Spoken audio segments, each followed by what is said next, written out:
మీకు తెలుసు ఎట్లా ఎన్నికలు జరిగినాయి కూడా అందరు చూసినారు, నేను చెప్పక్కర్లేదు ప్రత్యేకంగా.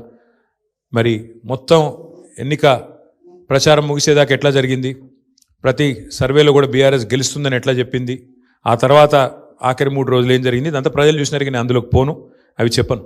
కానీ ఒకటి మాత్రం వాస్తవం, ఈ ఎన్నిక డెఫినెట్గా మరి మాకు కొత్త ఉత్సాహాన్ని ఇచ్చింది, కొత్త బలాన్ని ఇచ్చింది. ఎందుకంటే మరి స్పష్టంగా ప్రజలు ఒక తీర్పు ఇచ్చారు, ఈ రాష్ట్రంలో ప్రత్యామ్నాయం కేవలం బీఆర్ఎస్ మాత్రమే. ఇంకా అది అందులో అనుమానమే లేకుండా ఖచ్చితంగా ఈ ప్రభుత్వం ఏదైతే పనిచేస్తుందో వారికి ప్రత్యామ్నాయంగా పోరాడుతున్న ఒకే ఒక్క పార్టీ బీఆర్ఎస్ అనే మాట స్పష్టంగా ప్రజలు చెప్పారు. డెఫినెట్గా దాన్ని కూడా మేము మాకు ఒక సానుకూల అంశంగానే తీసుకుంటా ఉన్నాం. సరే, ఇక ఈ ఎన్నికల్లో ఏ రకంగా అధికార యంత్రాంగం మోహరించింది, ఏ రకంగా వారు పనిచేశారు, ఇవన్నీ కూడా మీ కళ్ళ ముందున్నాయి.